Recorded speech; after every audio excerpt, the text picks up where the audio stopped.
Oh, hello, wackos. Welcome to another episode of Without a Country. I think my camera's here. I'm looking at myself in the screen, which is so me, instead of looking into the camera. Welcome to Without a Country. I'm Corinne Fisher. I am running for mayor of New York City. If you have not heard, you're going to hear it now through the rest of the well, at least until June. But anyway, welcome to the show. We are a little late because Mike Harrington is out of town, and we have another producer filling in who had to work on another show, as I said on the pre-show. So we are here. Shout out to AJ in the booth. Thank you for holding it down. We appreciate you. So if there's any little, errors, please, it's not Mike's fault. AJ had to learn the entire show. So, we're going to be nice. We're going to say, well, I don't know. Can you hear that? When I just pressed that, did you hear that? I said, well, there it is. Okay. I said, thanks, bitch. Okay. So what are we going to do this week? Well, I have a full slate of issues that Trump's caused this week. Again, I don't want that to be like the theme of the show every week, but when it's so, it's so. What's happening, it's happening. This is the first time I've worn a sweatshirt in public since I started the campaign. I got to say, damn, it feels good. I did promise myself, I said mayors can wear sweatshirts too. And quite frankly, I feel like I'm coming down with something. So we need to keep me healthy through the campaign. My campaign manager was very upset. He said I'm not allowed to get sick. He was very upset about that. I don't know if we talked about this publicly, but when I say I know Christina was the original campaign manager, but in case you are kind of like, what's going on, the campaign just got so big that we needed to hire an actual political campaign manager. It was, primarily Christina's idea. So she is still working on the campaign in a large capacity, but my campaign manager is a young man named Dan. So it is Dan who I will be referencing when I say campaign manager, and he's kind of with me 24/7. He's not here right now, but I'm sure he's watching this live stream, making sure that I'm not saying anything that's going to cause extra work for him, which is the threat that he gives me every time before I come on air. But guys, I do what I do. Round this right now we're entering part 2 of the campaign, and part 1, I was just being authentic. I was, being authentic, being genuine. And I feel like people are receptive to that, but they want something a little bit bolder, a little bit flashier. And I said, listen, I can do that. I was trying not to do that because I didn't want people to think that I was in the race with the wrong intentions. But if that's what people want, we can zhuzh it up a little bit. So round 2 or part 2 of the campaign, I talked to my team earlier this week. We're just going hard into the direction of who I am. And it's not going to be traditional. It's going to be it's going to be bold, I'll say. Bold in your face. That's what we're looking for. And if people don't like it, people don't like it. I don't know. I just kind of think that trying to not play by the rules of politics, but I think like if you're gonna win or if you're gonna lose something, if you don't do it as yourself, there's really no point in winning or losing. So not that I wasn't being myself, but I want to more fully uncensored version of myself is what I have decided. Cause fuck it. That being said, I did want to have a little chatsy with the constituents before we move on. So I have been, doing a lot of fundraising calls and calling a lot of people directly who have donated to the campaign to thank them for their donations. I think that's a nice thing to do when someone gives you their time or their money or a gift. It's common courtesy that you say thank you, you write thank you. Somehow you acknowledge that they did something for you that they didn't need to do. And that's a really cool thing. And what I've been coming across in the past couple rounds of thank you calls is that people who donated, small dollar amounts, $15, $20, $25, have almost seemed embarrassed that I am calling them to thank them because they're saying, oh man, I barely donated anything. Like, I can't even believe I'm getting this call, right?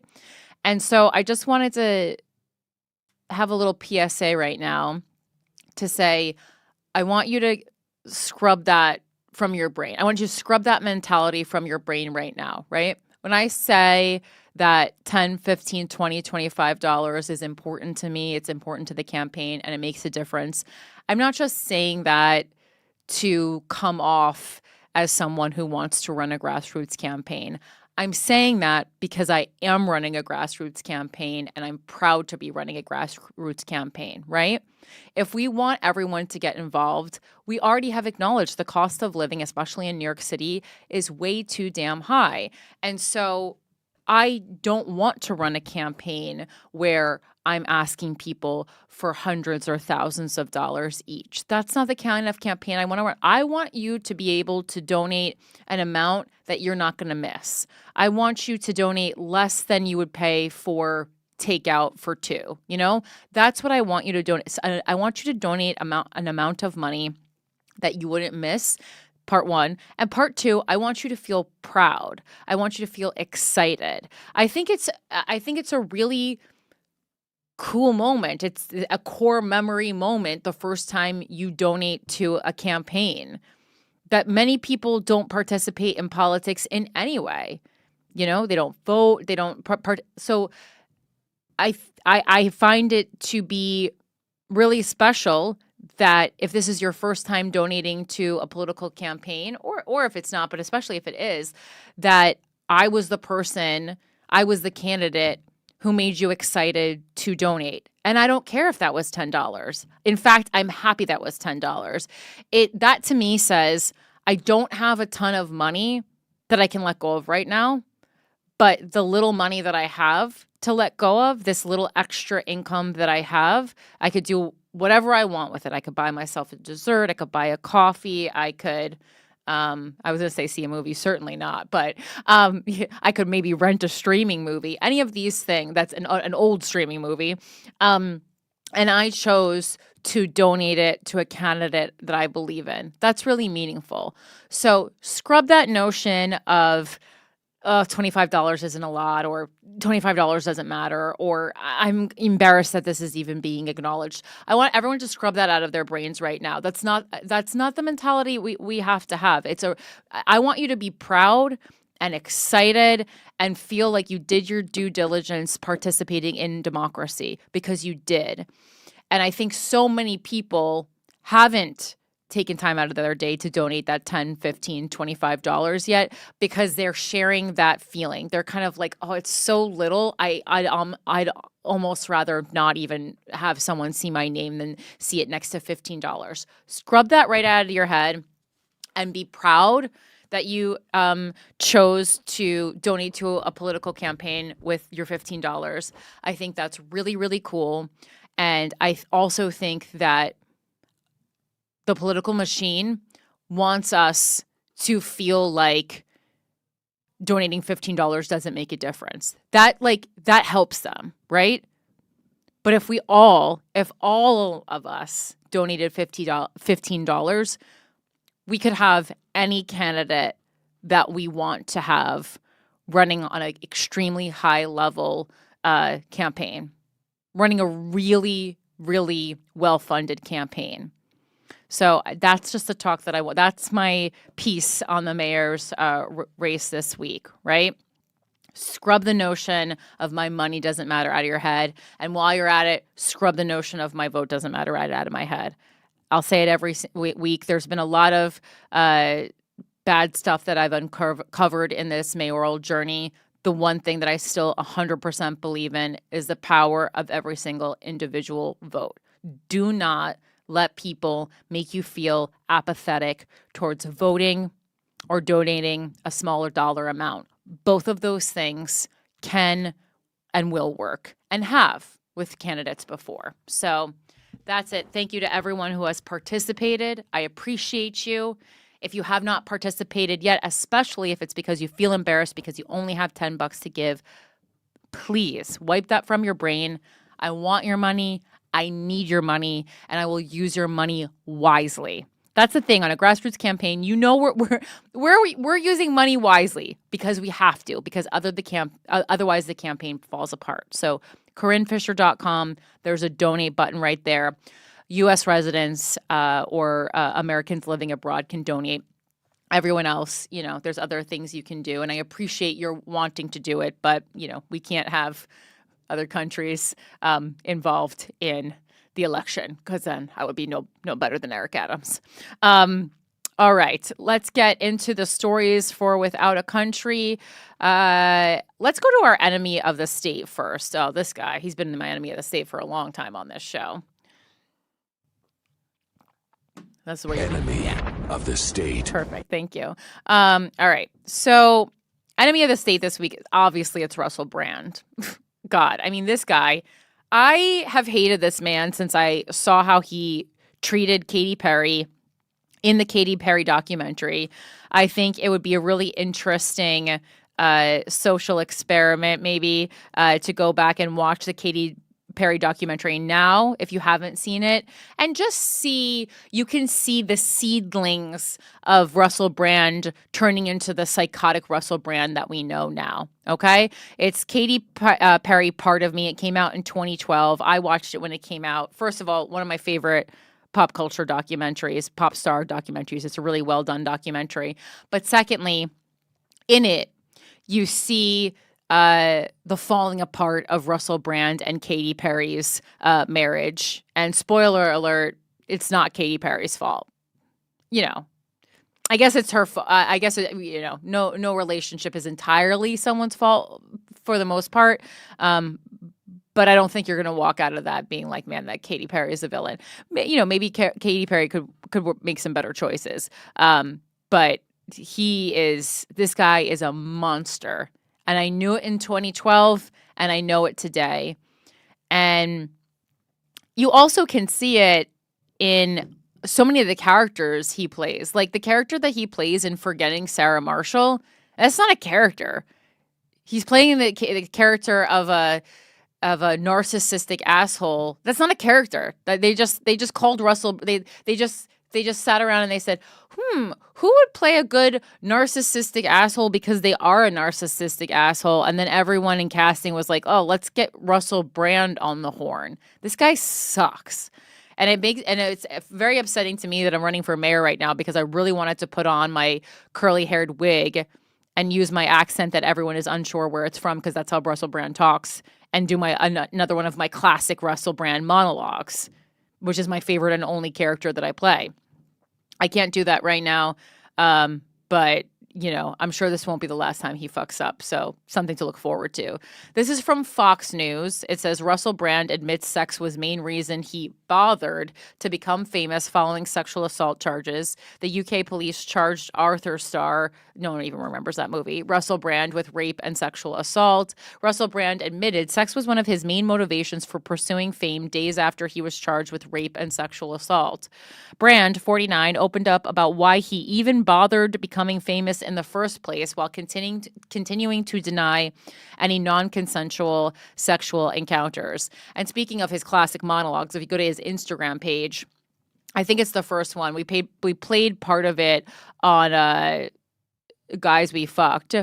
I can't do it here, but I'll probably get knocked off. I don't know. Maybe I won't because it's an Instagram video, but whatever. It doesn't matter. I just hate this guy. So he's wearing a stupid beach hat that only a stupid idiot would wear. And it's the first pinned video on his stupid Instagram, which is at Russell Brand. And he's, giving another one of his classic conservative psychotic monologues about how, cancel culture's out to get him again. And I've said it 1,000 times before, and I'll say it again.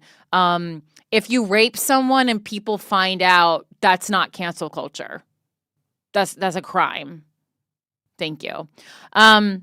It's difficult not to reflect that, indeed, the people participating in this are victims of a type, but not victims of me because I've always been open, he said in a video posted Monday to Rumble. And you know, if honesty happens anywhere, it's on Rumble.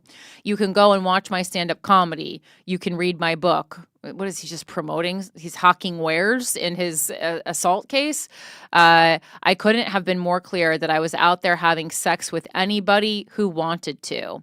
And let me tell you, when you're a famous guy, people are up for it, Brand explained. Oh my God, thank you for helping me see the light. I feel like I also discovered Jesus the same way you did. People are up for it. I've got to be honest here. That's part of the reason I even bothered becoming famous in the first place, because I thought this will be a glorious opportunity for hedonistic adventure. Surely then my life will mean something. Surely I can find some value in the comfort of strangers. Surely I can lose myself in endless pleasure. Well, sign me up for whatever that all-inclusive resort is. Since becoming a follower of Christ, Brand said he can recognize that sex is a very, very powerful force. The Arthur star, who has been sober from drugs and alcohol for the past 22.5 years, explained he has learned a lot and is grateful for the opportunity to tell the truth, to participate in a process of reconciliation and healing. Brand referenced that the alleged incidents occurred before he became a household name in 2005, before his marriage to Katy Perry, and prior to the #MeToo movement.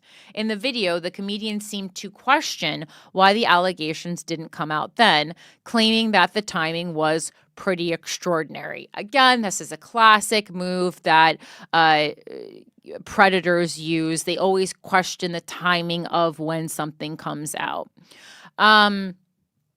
But, you know, they use that as a tactic because anyone who has reported sexual assault or is well versed in people who report sexual assault know that there is no good time to come out because you are so often attacked as the victim of a sex crime.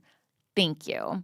He went on to discuss how the allegations arose following the actor landing himself on the radar of the deep state. And also, it's like the timing couldn't, like, what are we talking about? No one's talking about you. This is the thing with Russell Brand. Russell, no one's talking about you. You're just endlessly talking about yourself. You're getting yourself into all these pickles. Following the actor landing himself on the radar of the deep state after talking openly about corruption in the coronavirus era, how companies like Pfizer and Moderna made record profits, how we have to have an open debate about the causes of war, whether they're the Middle Eastern wars or wars between Russia and Ukraine. It is so funny to me that Russell Brand thinks that, you know, the deep state's response to him talking about the deep state is going to have is that a woman comes out and accuses him of sexual assault, as if that has even been affecting people's careers lately. I don't think that, like, the deep state would have a much juicier thing if this was planted, because the deep state, more than anyone, should know that people don't care about women and people don't care when famous, powerful men sexually assault women. And that's why we have the president that we have. And that's why Andrew Cuomo's polling at fucking 45%. Like, so to tell me that this is some plan from the deep state is truly the most hilarious thing I've ever heard, because if it was something planted by the deep state or some hired actor, they would accuse you of something that people cared more about. People don't care about women. So many people have said that to me, since I started campaigning in January. And you didn't need to tell me. I know I've been working in women's issues for almost 15 years. I get it. We all got the memo. We see how elections go. We understand. So the fact that he thinks this is the thing that's going to take him down, when it hasn't taken down anyone, honestly, recently. Like, there was a small blip in time when I think women could get some kind of peace by openly talking about the people who have abused them. And now is not that time. That time has passed. And hopefully that time will come back again. But right now, we're not in that time. So just to be clear, everyone. Brand also explained that he doesn't believe in that statute of limitation stuff. Okay. I think if someone committed a crime 20 years ago, 30 years ago, if a crime was committed, the person should be held accountable. Okay, I agree. I wouldn't have referred to it as that statute of limitation stuff. Wait, here we go. Justice. I believe in justice. I believe in integrity. I believe in truth. Why? Because I believe in God. I believe that we're here to love one another. Oh my God. Oh my God. We're here to love. When people get into the we're here to love one another, that's when I check out. Okay. Well, then maybe be a nicer person. Brand was hit with 5 counts of rape and sexual assault by London's Metropolitan Police on Friday. That's a lot. The charges included 1 count of rape, 1 count of indecent assault, 1 count of oral rape, and 2 counts of sexual assault, according to a press release. The alleged incidents, which took place between 1999 and 2005, were reported by 4 different women. Brand denied the accusations in a video shared to X on Friday. And also, like, sometimes the timing is so because it takes sometimes years. Like, so if say I wanted to, accuse Brand of sexual assault because he sexually assaulted me, what would make my case stronger is if I kind of put feelers out to see if he did this to anyone else, right? Because, with the way predators act, it's often not just an isolated incident. So you can say, okay, well, me coming out solo, that's going to be, a tough hill to climb. This is, one person against one person, and the other person is more famous, more liked, more rich than I am. So you try to build a case in solidarity with other victims of this person. And even then, this is obviously this is the reaction, According to Brand, he was a fool before I lived in the light of the Lord. Sorry, I'm just yawning because this is such bullshit. I was a drug addict, a sex addict, and an imbecile. But what I never was a rapist. I've never engaged in non-consensual activity. I pray that you can see that by looking in my eyes. I mean, if I was Russell Brand, I would not go with the look in my eyes. That would not be my defense.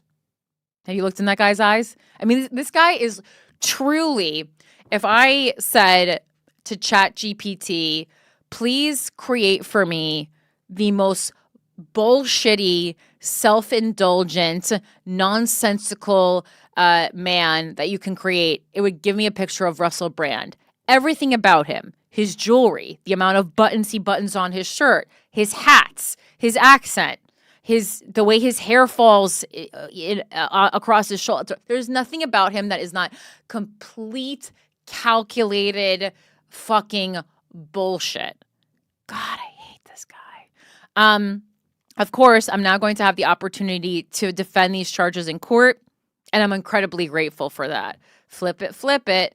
Flip it, flip it. While Brand did experience a period of promiscuity, which he has frequently been open about, he has been married to wife Laura Galacher since 2017. The couple share 3 children. He was also married to pop star Katy Perry from 2010 to 2012. Detectives began investigating claims against Brand after multiple women came forward in 2023. The allegations were made public by UK media outlets Channel 4 and the Sunday Times, and we talked about it then as well. At the time, the women accused Brand of physical and emotional abuse and bullying, as well as some instances of sexual assault in anonymous complaints. I mean, listen, I don't know, bullying isn't technically illegal, and there are some people that I believe should be bullied more. That being said, you can tell, watch the Katy Perry documentary. He's like being openly emotionally abusive in it. He's making her like hysterically cry before she's going to perform for like thousands and thousands of people in a stadium. And I'm sure it's because, let me just say, I don't know what, I'm sure Laura Galacher is fine, but they're, like, you can infer some things from someone going to someone who's married to Katy Perry, who is then married to Laura Galacher. And this might feel rude to say, but like, this is obviously a man who wanted to treat himself by being married to a pop star. And then when he was in it, realized that he couldn't handle being married to someone way more famous, way more talented, way more rich, way more successful than him. And then so the only way that he could heal this wound, this inadequacy, was by marrying Laura Galacher. You got to marry when you feel bad about yourself, you go and marry Laura Galacher.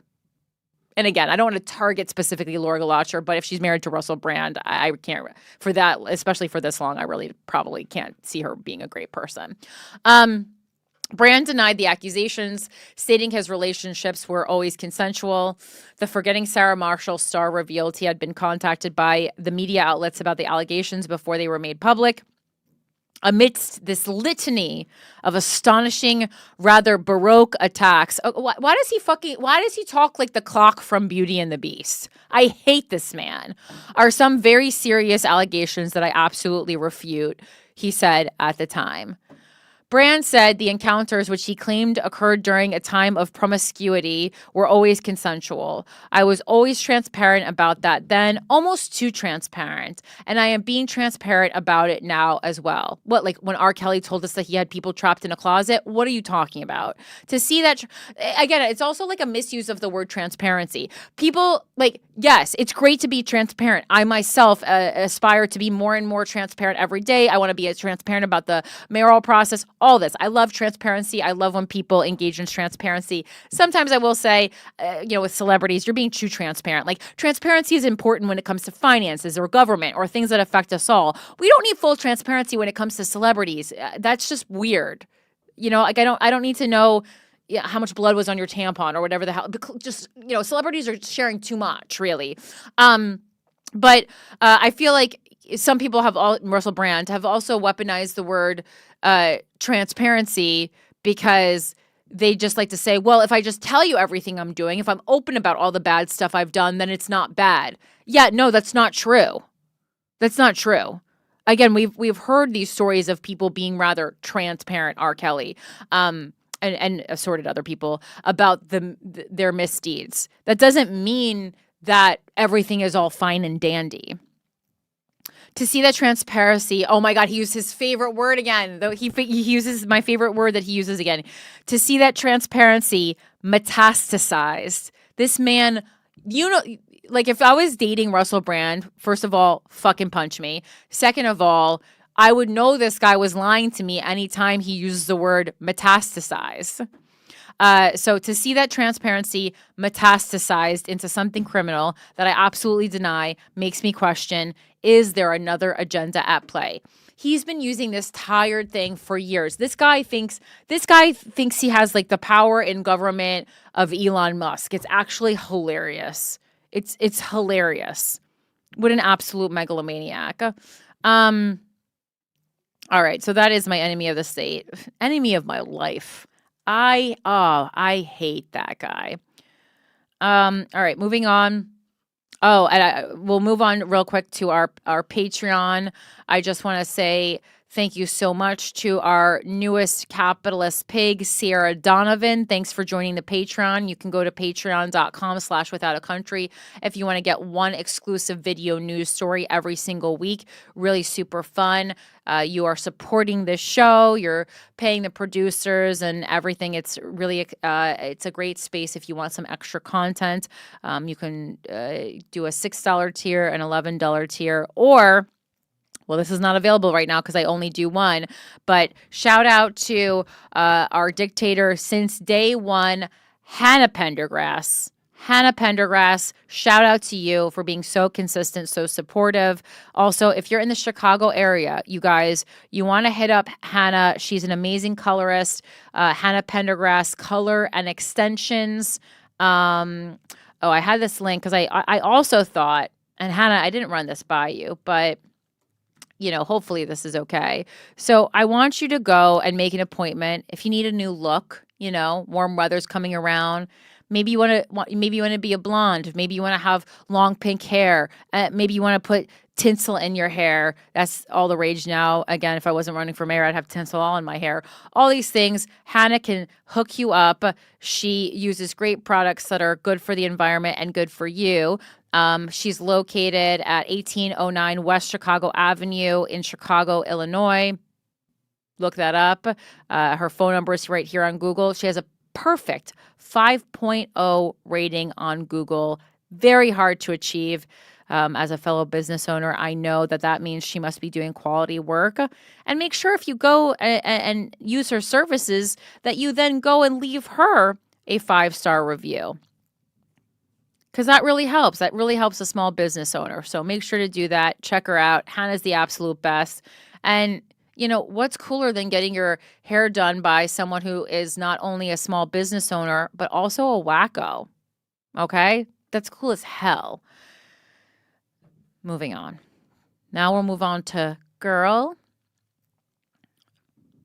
All right. So a lot's going on. First of all, mere hours ago, I see an update on my leg stuck. I see an update on the ACLU Instagram that the House just passed a bill that limits judges' ability to block the Trump administration's unconstitutional actions nationwide. So as you probably have been following along, Trump keeps trying to do these things and, you know, to buy more time, judges often block them, right? And so I guess the Trump administration, they had a little meeting and they said, well, we can't keep getting blocked. What shall we do? Should we possibly introduce legislation that would stop judges from having the ability to do that? Oh, everyone clanked their glasses and said, that's a great fucking idea. So now we head over to Politico. This is so crazy that they're actually doing live updates on it. It says House passes national injunction bill. Just one Republican voted against the measure. Wow, what a cult. The House passed legislation today, that would limit the power of lower court judges to issue orders with broad national implications amid a rash of rulings to halt the Trump administration's agenda. Members voted 2019 to 2013 on the No Rogue Rulings Act, with just one Republican joining Democrats in opposition. It represents House GOP leadership's latest response to President Donald Trump's growing anger at the federal judiciary, which has served as the primary obstacle for his administration's sweeping efforts to transform the government and implement aggressive immigration policies. Trump and his base have increasingly called for the House to impeach judges who have ruled against him. But without the votes to do so, House leadership has been looking for alternatives to placate the right flank of the GOP, including with this bill from Representative Darrell Issa, Republican from California. In recent years, it has become glaringly obvious that federal judges are overstepping their constitutional bounds, said Issa on the floor during debate Tuesday, which is so crazy to me because, like, people in law, not all of them, I'm not talking about, like, injury attorneys who you see ads for on the subway, but overall, in my experience with specifically like lawyers and judges, they really, not that they're not corrupt because they are corrupt, but I do feel like for the most part, they're really like almost like addicted to the law, and they really read it and interpret it in a non-biased way. But I guess when it comes to politics, these judges are probably corrupt as well and biased in a different direction. But that's not the case. That's going on here. It's totally the pot calling the kettle black here, overstepping their constitutional bounds. I know one group that's doing that. Trump administration, party of whatever, 100. Ugh, I hate these people. This is not a partisan issue. It may be a timely issue for the president, but that does not make it partisan. Still, the bill is almost certain to fail in the Senate. Again, that's what I talk about when I talk about no hysteria over bills. But this one, because they were doing live updates, seemed like we needed to cover it. And also just the fact that a president's administration is introducing legislation like this and only one Republican has the fucking balls or pussy, I don't know who it was, to oppose it, to say, this feels not correct, where Republicans must accrue enough support from their Democratic colleagues to meet the 60 vote threshold. The lack of enthusiasm among House Democrats for this proposal signals it's highly unlikely Republicans across the Capitol will find necessary bipartisan support. Democrats have argued that the courts acted appropriately to curb the overreach of the Trump administration's powers, and national injunctions are necessary for the federal judiciary to serve as a check on the executive branch. Here's a message. If you don't like the injunctions, don't do illegal, unconstitutional stuff, said Representative Pramila Jayapal, Democrat from Washington. Nationwide injunctions play an essential role in protecting our democracy and holding the political branches accountable. Trump has also asked the Supreme Court to limit lower courts' abilities to issue injunctions that broadly block his administration's actions. His administration's request is pending before the court, which could also issue a ruling at any time. I'm on the edge of my seat, Donald. All right. Okay, this is my favorite story of the week. This might be, you know what, I was going over the run of show with AJ, and this, I think, is Corinne Fisher's party story of the week. Corinne Fisher's, this is a good one. This is a party topic. Sorry, I know that didn't sound right coming out of my mouth. I haven't done it in a while. I don't want you guys to think that I forgot about all the fun, stories that we have created here on Without a Country, all the fun segments. So, AJ, can you play the intro for Corinne Fisher's party topic of the week since we found it? No? You don't know? Why? You can't play the video? I saw it in it's the one with the cake that we played before. Yeah? All right, guys. It'll be worth it. And I get to sing this. And AJ hasn't heard me sing this yet because he hasn't produced this show yet. So this is really going to be a treat for everybody, I think. All parties involved are going to like it. All right. It's my party and I'll cry if I want to, cry if I want to, cry if I want to. You would cry too if it happened to you. Do. Wasn't that so enjoyable? I explained to him that we can't use Leslie Gore's rendition, so we get Corinne Fisher's rendition. I think my rendition actually kind of captures what Leslie Gore was going through a little bit more than her rendition. I'm just gonna say it. Me and Russell Brand, we can be megalomaniacs together. Okay. So this is my favorite story of the week. It's so insane. You might have heard about Ron Vara. Who is Ron Vara? Well, let's look into it. Rachel Maddow talked about this a lot on her show this week, but this is so crazy. So I'm taking this from the Daily Beast. Why Musk called Trump's trade guru by bizarre nickname Ron in deepening feud. So the two are in an open blood feud despite being in Trump's inner circle, but Navarro's backstory is even weirder than their fight.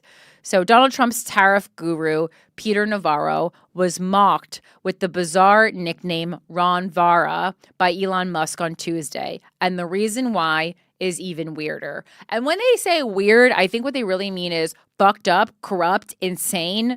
Navarro, 75, has long advocated for tariffs, but has not always been so ubiquitously on television to get his point across. He was busted in 2019 for repeatedly quoting a Harvard-educated economist in books and in a White House memo that did not actually exist.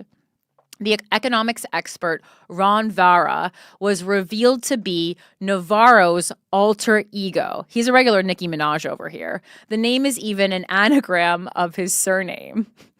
So it's not funny. It's not funny because this guy was actually appointed by the Trump administration, but it is funny because this is actually so crazy. So this guy, Peter Navarro, he wrote a lot of economic books and he has been a big proponent of tariffs. And he needed someone to back up why tariffs are a good idea, but they're basically not a good idea. So he had to make up an expert who would say that tariffs were a good idea. So he just made an anagram of his own name and created this fictional guy named Ron Vara and then quoted him in all his economics books. And this is why just because something's in a book, you can't you have to look up You can't just say, oh, it's in a book. This must be true. This must be researched. This must be vetted. You also need to do a little bit of research if you're unfamiliar with the author, especially if it's something about like money or a lot of like self-help people I don't trust, a lot of these like pseudo medicine women doctors that come out with books, again, just because they have some letters after their name that mean that they did some kind of studying. Really look into who these people are and do a little digging before you change your whole lifestyle or your whole diet for these people. So that economics expert, Ron Vara, was revealed to be Navarro's alter ego. The scandal was unearthed by the Chronicle of Higher Education in 2019, which forced a publishing company to add an advisory note to future copies of a 2011 book co-authored by Navarro called Death by China to make note of the glaring fabrication. The Chronicle was tipped off by Tessa Morris Suzuki, an Australian academic who read Navarro's book and wanted to write about anti-China rhetoric for a foreign affairs blog. Vara, an Ivy League graduate like Navarro, sounded like the perfect source, she said, but when she Googled his name, it became obvious he simply did not exist. Her hunch was confirmed after she phoned Harvard and was told it had no record of a Ron Vara ever attending. I just looked him up online, assuming he might be some businessman or other, and then he wasn't there, she told CNN. The more I looked, the more I thought this was really strange. Then I realized the anagram. Navarro conceded he lied in a statement, but claimed Ron Vara was a whimsical device and pen name he uses purely for entertainment value. He has not used the name for such purposes ever since, it appears, and another book's co-author said he was unaware Navarro had fabricated a key source, adding that he was not okay with it. Navarro downplayed the scandal and claimed in a statement it was actually refreshing that somebody finally figured out an inside joke that has been hiding in plain sight for years. Vara is quoted in at least 6 of Navarro's books. That is so crazy. That is so gaslighty to create a fake expert that you quote in your books and you say it's for entertainment values. You say it's an inside joke. Where's the joke? It's a book on economics. It's not supposed to be funny. You're fucking with people's money. What are you talking about? How is this funny? It's not funny. Again, if you're doing a bit, it has to be funny. There's nothing funny about this. The Chronicle's report, it's funny now to me because the Trump administration hired this dude. But that's the funny part, and you didn't know that was coming in 2019, unless you're a psychic. The Chronicle's reporting at the time brought attention to a memo penned by Ron Vara that circulated at the White House in 2019. Navarro, as Vara wrote in the memo, that import duties are working to defend the economy and have had no negative impacts on growth or stock market rise. He also claimed that tariffs spur growth by improving net exports in the GDP equation.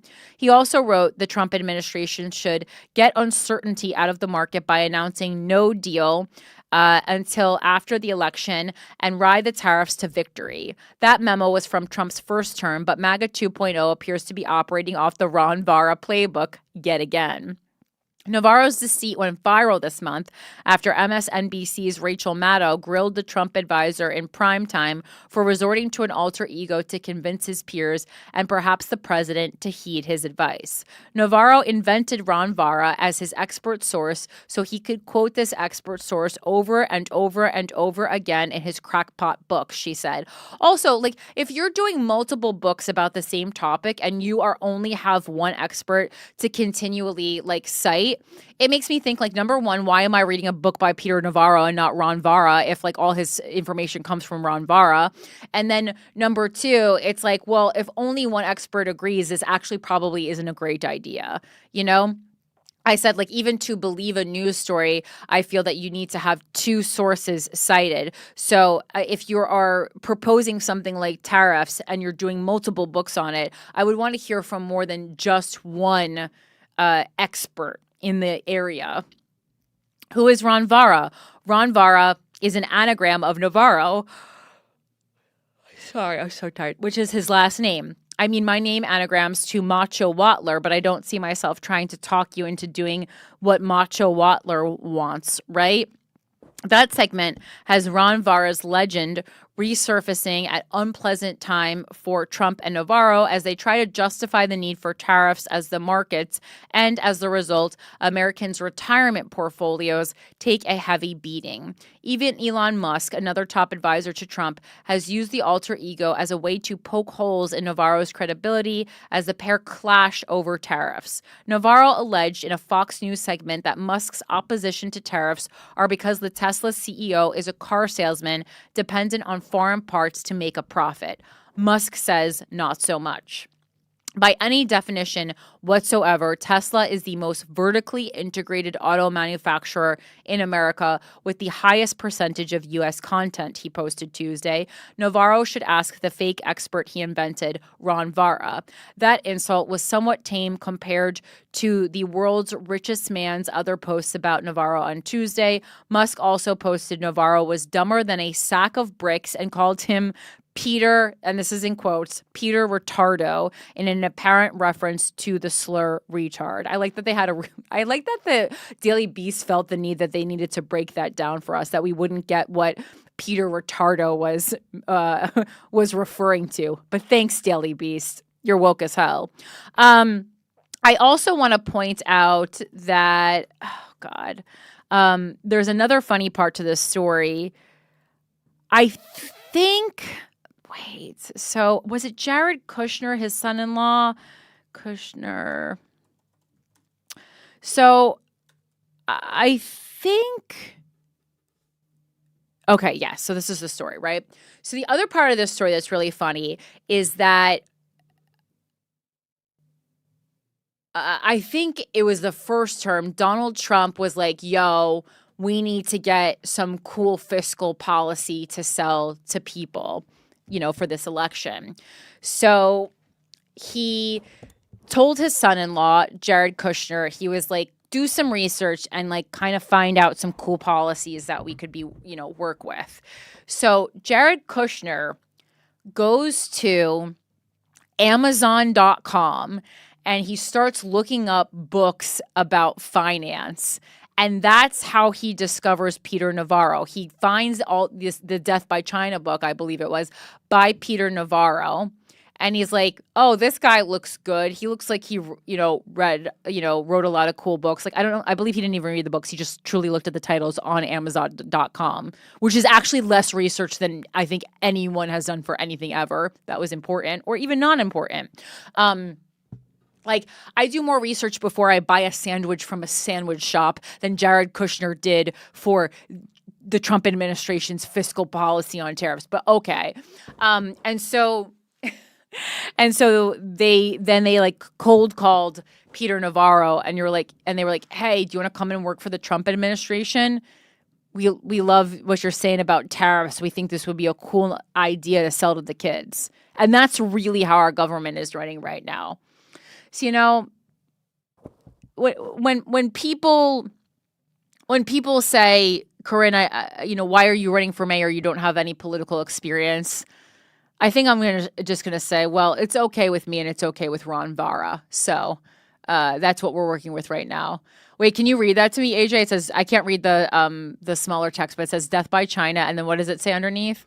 Confronting the Dragon, a global call to action by Peter Navarro. Okay, honestly, I do feel like this cover is kind of impressive, and I do see if I'm Jared Kushner trying to get my homework done fast so I can go play outside. I do see myself get it. Like, I thought the cover would be cheaper looking than this. This actually looks like they hired a graphic designer. Can you look up how many copies of this book were sold? I like facts like that. I'll be moving on. You can just chime in whenever you get a number. All right, moving on to another. We're back to girl now. This is from the New York Times. This popped up, and this again is related to a lot of things that we talk about this show, as far as like influencers being paid to shove different ideals down our throat on social media. And so this is a story the New York Times did about how a black progressive transformed into a conservative star. Xavier DeRusso once. Do you know who this is? Is that how you say his name? I meant to look it up. Is it Xavier or Xavier? Or am I just have X-Men on the mind? I know a Xavier, and he says it's Xavier. So Xavier DeRusso once marched in Black Lives Matter protests. Then he started watching PragerU, which we've talked about on this show many times before, videos, and they resonated with him. All right. In the summer of 2020, Xavier DeRusso was preparing to appear on a Netflix reality show called The Circle. You probably know what I watched it, where a group of strangers isolated in separate apartments compete for a cash prize and occasionally adopt fake digital personas to trick one another. Mr. DeRusso, then 23, was a progressive who marched in Black Lives Matter protests, had pushed his university to require ethnic studies courses as a graduation requirement, and voted for Senator Bernie Sanders of Vermont in 2016. For the TV show, producers wanted Mr. DeRusso, a black man, to pose as a white woman and lecture others about racial injustice before revealing his true identity. Mr. DeRusso spent hours boning up on right-wing politics to get ready for debates with conservative contestants. But as he watched videos from PragerU, the conservative advocacy group, and Candace Owens, a right-wing influencer, he found himself nodding along. Maybe, he began to think, the media really was targeting President Trump for taking on the political establishment. Maybe free college and free health care were unrealistic goals, despite what Mr. Sanders said. Maybe police brutality against black people was less common than he thought. I was getting so frustrated because I kept agreeing with some of the stuff that they were saying, he said. I just kept debunking myself over and over. Days before he was set to fly to London to film the show, Mr. DeRusso backed out. He no longer believed in the liberal politics he was supposed to champion on television. And I will say, kudos to him. Like I'm sorry that he was brainwashed. Sorry you were brainwashed. That's a good greeting card. But I do have to give him credit for, he sat online, he did research, questionable sources, but he did research. So again, questionable sources. And he changed his opinion, and then he was unwilling to back up his original opinion on a reality TV show where he had the chance at a lot of exposure and the chance to win a lot of money. So that's cool. And again, like, I can work with someone having an idea that I don't agree with or believe in if I believe that they authentically believe in what they're saying. Mr. DeRusso's transformation is complete. Now 28, he is not just a proud supporter of Mr. Trump. He works for PragerU, making talky, snarky videos under the brand, respectfully, Xavier, for its website and for his hundreds of thousands of online followers. The influencer gig has worked out. He has been quoted in Rolling Stone and Vanity Fair, lives stylishly in Los Angeles, and recently flew to Washington for a Black History Month event at the White House. Mr. DeRusso is part of a new wave of conservative social media personalities who are gaining attention among Generation Z voters, disillusioned with their economic prospects and tired of identity politics. Young men, in particular, turned to the right in the 2024 election, with 56% of men ages 18 to 29 voting for Mr. Trump, according to Associated Press VoteCast data, a 15-point swing from 2020, when 41% of them backed Mr. Trump. This new cohort of young voters does not fit neatly into one political party, but instead comes from a hodgepodge of political perspectives. Some of these voters, like Mr. DeRusso, admire both Mr. Sanders for his authenticity and commitment to the working class, and Mr. Trump for his disdain for civic institutions and what he considers cancel culture. Young people are inherently rebellious, Mr. DeRusso said. Gen Z got tired of getting called racist and having to tiptoe and walk on eggshells. I feel like it wasn't primarily Gen Z who was getting called racist and it was Gen Z mostly doing the calling. But okay. On a recent gray February morning, he was walking down a path in Studio City, a neighborhood in Los Angeles, holding a smoothie and a selfie stick. Mr. Geruso has adopted what he calls the classic LA influencer look. Athleisure.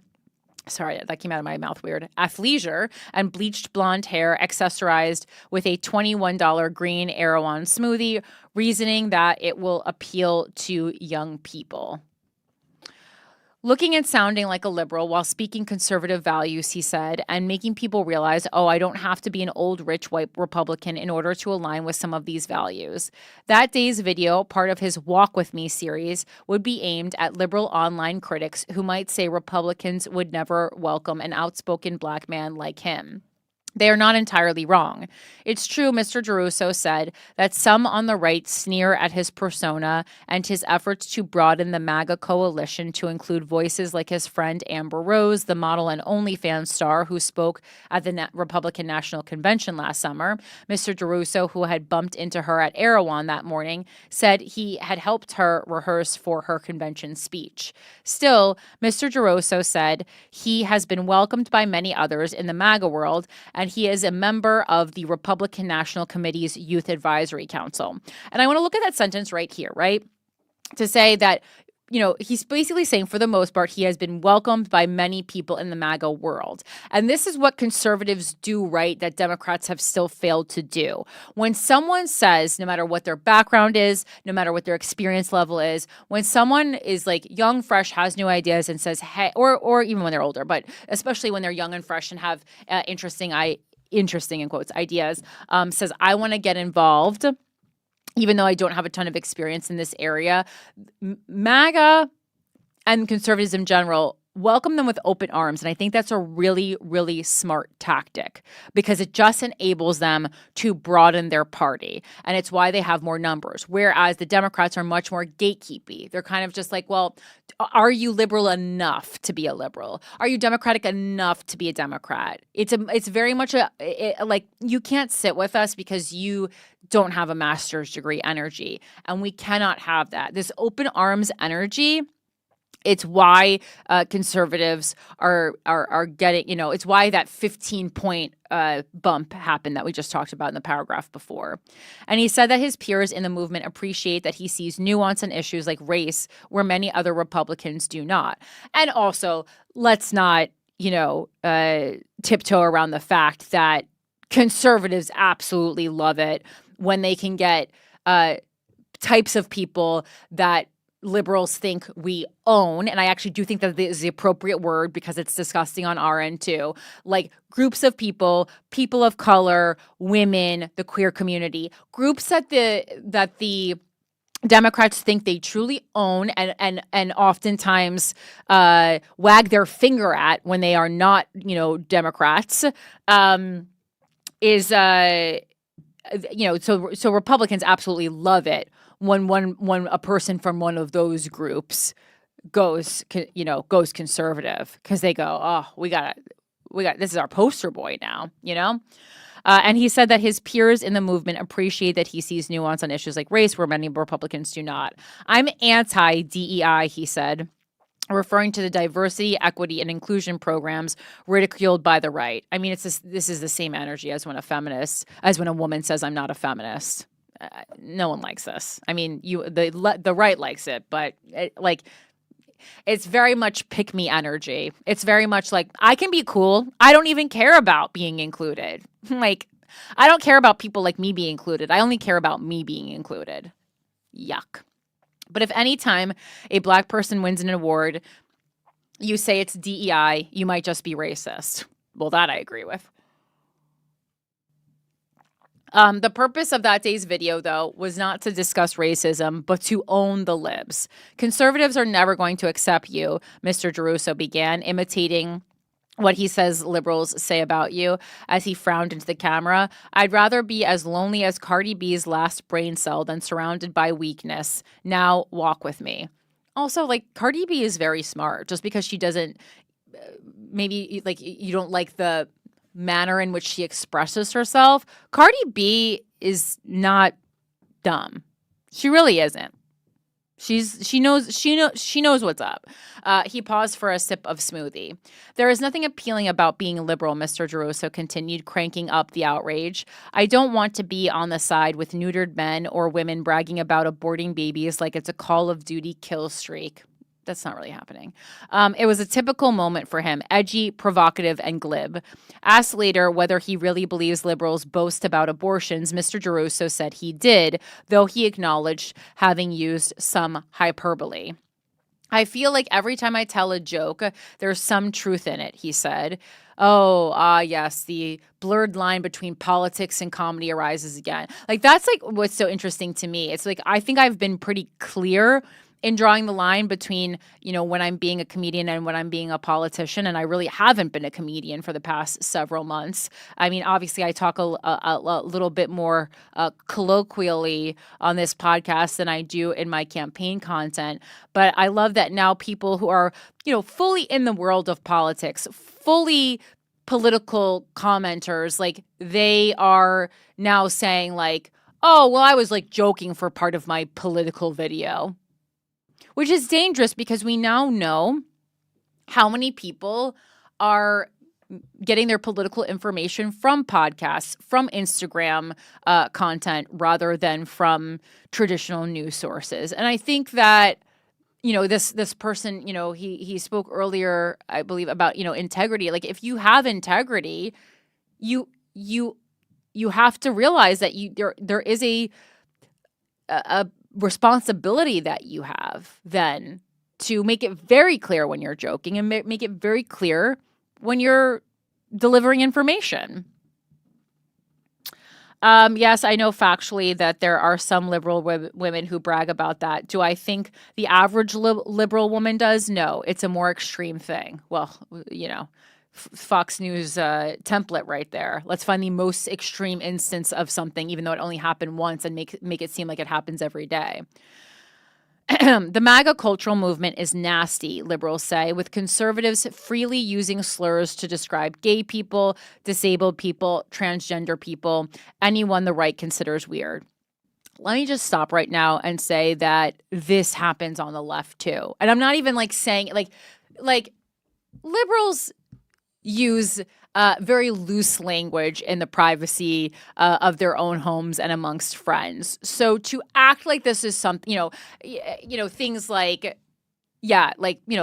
gay slurs or more nuanced conversations about trans people, or fat phobic comments. All that is also happening on the left too.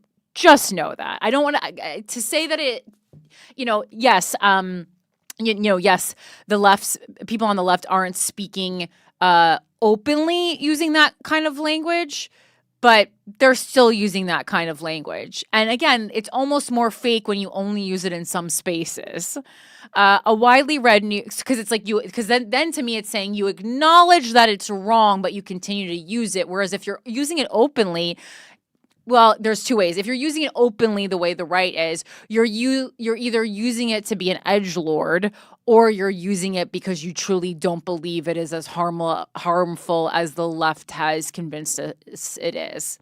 So, a widely read New York Magazine piece that we read on a couple months ago on the Patreon here for this very show, about young conservative influencers at a party in Washington, D.C., dubbed this crowd the Cruel Kids Table, which was the cover of New York Magazine. It was a very long article. It took me like an hour to read, but we read it on the Patreon episode a couple months ago.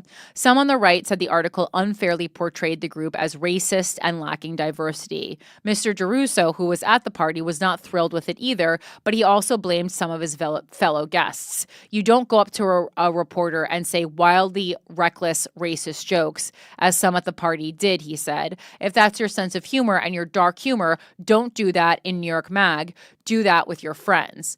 And like, to his point, it's like they just feel like they're invincible, and that's why they feel free to do that in front of reporters. They're like, oh, is this what you want, reporter boy? Here you go. Mr. Geruso was not quoted saying anything controversial, though the author wrote that his TikTok is full of sometimes transphobic rants. What a sentence. What? Mr. Geruso was not sometimes you just have to read a sentence again. Mr. Geruso was not quoted saying anything controversial, though the author wrote that his TikTok is full of sometimes transphobic rants. AJ, can you go to his TikTok and pull not necessarily a transphobic rant, but like whatever his like highest performing video is? Mr. Geruso has said that trans people have no idea who they are, has applauded efforts. Well, I mean, if the argument is trans people have no idea who they are, is that not the human experience? Most people don't know who they are. And that's like the root of all problems, that people are agitated and feel lost, and they're on this quest and to find out who they are or to feel a part of something. And in that quest, in that pursuit, they take down anyone who questions them or makes them feel uncomfortable or makes them feel less than or gets in their way. So that's everyone. Has applauded efforts to bar trans people from serving in the military. That's the dumbest one because it's like just so counterproductive to the country. And competing in women's sports, and said he does not support children having gender transition surgery, which we know like that's not really happening.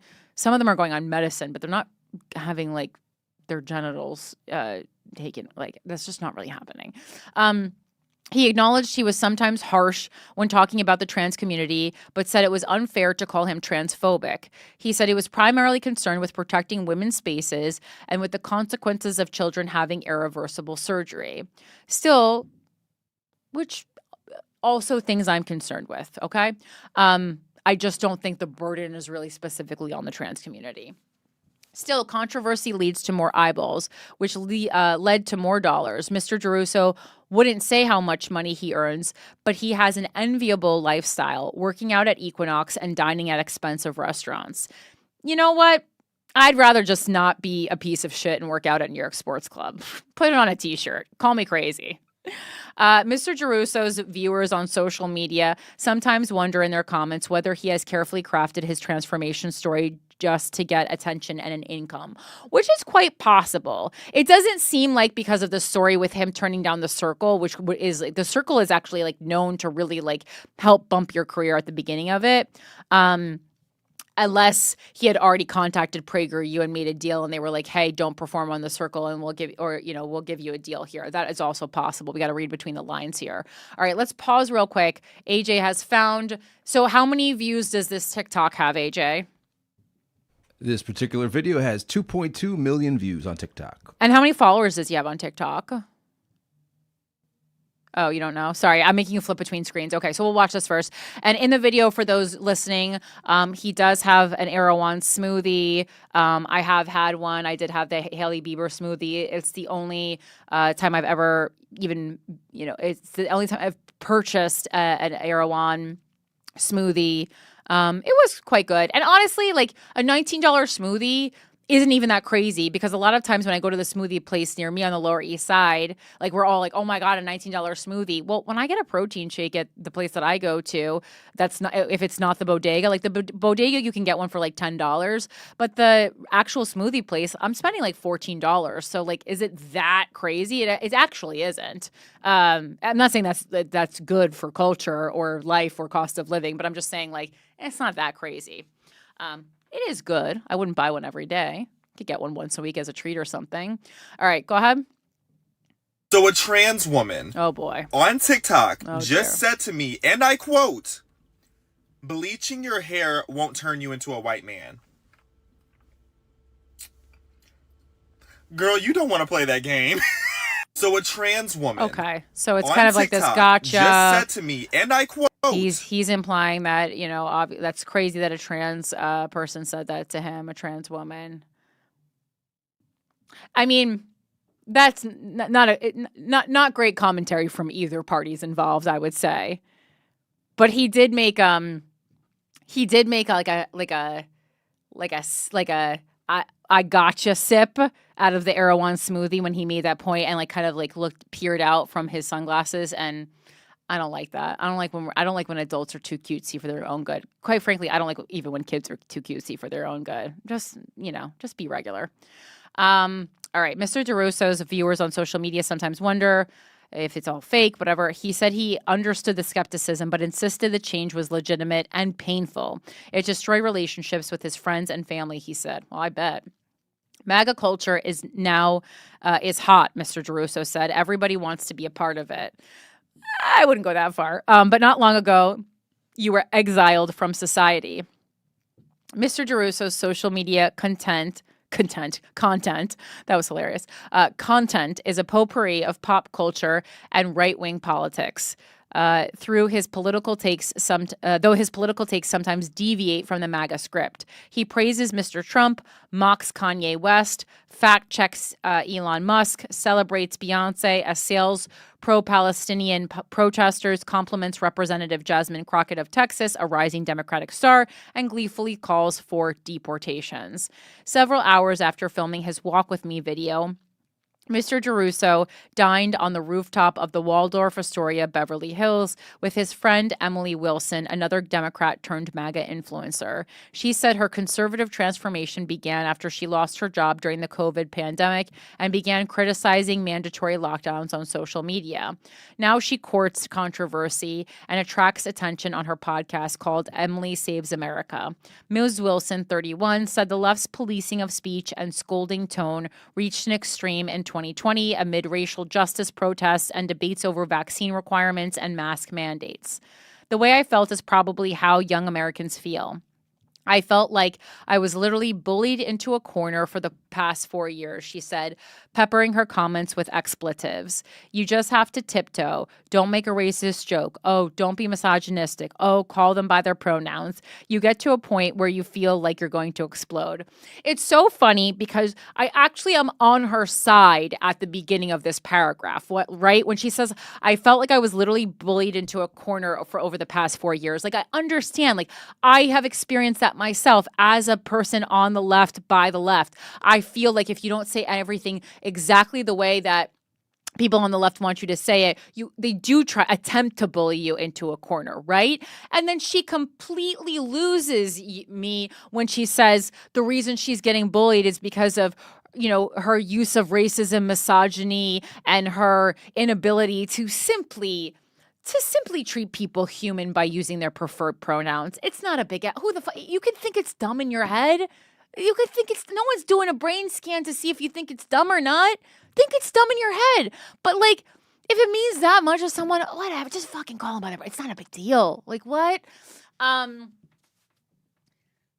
So it's like there is a point made and then you completely lose me because you're bastardizing the point you made. Yeah, no, like you should be bullied if you're constantly being racist and misogynistic. That's fine. That's a good use of bullying. The next morning, there's a shot of him on a plane. This is what airline is this? That looks nice. All right. Sorry, there's a picture of him on a plane, like all laid out, and I'm like, what airline? Maybe this is an international flight. I don't know. This is quite large. The next morning, maybe this is. That's an airplane, right? That has to be an airplane. Maybe it's private. I don't know. The next morning, Mr. DeRusso sat down in a, I was going to say, I was like either that or some kind of a wellness space. It's a hyperbaric chamber at a Beverly Hills longevity center called Oxynergy 2, where patients come for IV drips, massages, and other therapies. We offer personalized protocols to enhance brain and body performance, its website says. Mr. DeRusso, who visits weekly, was multitasking, inhaling oxygen through a tube attached to his nostrils, soaking up the red light from a glowing panel in his lap, and clacking away on his laptop, preparing for the episode of Respectfully Xavier he would film later that day. His embrace of alternative therapies is itself a kind of statement, this time in support of the Make America Healthy Again movement. No. Don't wrap Maha into my woo-woo stuff. It's not woo-woo, like that's not exactly woo-woo, but I feel like, kind of like breathing in oxygen is kind of like woo-woo adjacent. which emphasizes healthy living and exercise and distrusts much of modern medicine, including vaccines. Led by Robert F. Kennedy Jr., Mr. Trump's Secretary of Health and Human Services, the movement has capitalized on the growing interest in wellness on social media. And a lot of that, and I've talked about this ad nauseum here and on Guys We Fucked, a lot of that shit is so fake. Again, I've said it once, I'll say it 1,000 times. It's a lot of this pseudoscience fucking influencers telling you to not wear sunscreen. Wear sunscreen. But Baz Luhrmann was right, okay? Wear sunscreen. And especially among young people, encouraging them to embrace supposedly healthy habits, sometimes to an obsessive degree. Young men are talking up the benefits of cold plunges. Young women are comparing how fertile they are. And seemingly everyone is suddenly skeptical of pharmaceuticals, processed foods, and seed oils. Mr. Geruso said he got on a wellness kick after becoming obsessed with crumble cookies. As he worked to cut them out of his diet, he started researching unhealthy chemicals and focusing on his health. When it comes to health and environment and wellness, I feel like those are conversations that should transcend politics, but it has become political because of major institution involvement, he said. The wellness movement, Mr. Geruso argued, was exposing corruption in the pharmaceutical industry, the Food and Drug Administration, and big food conglomerates. When all of these institutions become too big and they start to partner up, it becomes problematic for the everyday American, he said. MAHA, like MAGA, seems to be supercharged by anti-establishment, sometimes conspiratorial thinking. In this case, skepticism of drug companies and agencies like the Centers for Disease Control and Prevention. Mr. Geruso said he distrusted the FDA because it takes in money from drug industry fees. Is it not common sense that they benefit financially from people being sick, he asked. And I do agree that there's a reason that they keep us sick. I agree with that notion. This is not the first time that's been presented. I mean, I believe that was something that I was privy to as early as, when I was working on as a college student on Michael Moore's Sicko was the first time I probably started really thinking about that. Mr. Geruso's focus on wellness fits neatly into his brand. His target audience is less the unkempt basement-dwelling keyboard warrior and more the Beverly Hills conservative, people who want to be healthy, attractive, successful, and have limited government.